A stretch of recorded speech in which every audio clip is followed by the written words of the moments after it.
सक्खर में गुज़िश्ता शब से जारी बारिश ने शहर के बेशतर इलाके डबो दिए। मरकजी इलाके घंटा घर के चारों अतराफ पानी मौजूद है। निकासी की तमाम कोशिशें नाकाम हो गई हैं।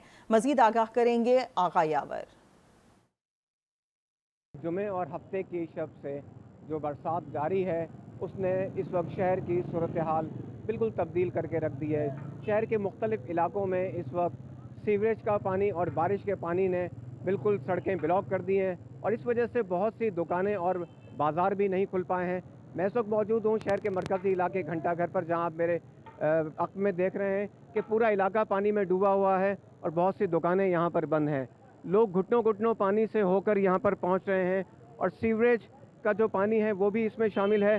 और हम देख रहे हैं कि इस वक्त म्यूनसिपल का जो एक अल्टरनेट सिस्टम था वो भी इस वक्त काम नहीं कर रहा, क्योंकि बारिश जारी है। इस वजह से सूरत हाल बिल्कुल मुख्तलिफ है। डिप्टी मेयर अरशद मुगल ने भी इस वक्त शहर के मुख्तलिफ इलाकों का, बैराज रोड और घंटा घर का दौरा भी किया है। शहरियों ने यही मुतालबा किया है कि इस वक्त जो अल्टरनेट सिस्टम बनाया था एक मोबाइल डिस्पोजल का, वो पूरी तरह फ़ाल होना चाहिए। तो इस वक्त बिजली पूरे शहर में नहीं है। एक्सप्रेस लाइनें भी इस वक्त बिल्कुल बंद हैं और बिजली के न होने से भी निकासी के काम पर बहुत फ़र्क पड़ रहा है।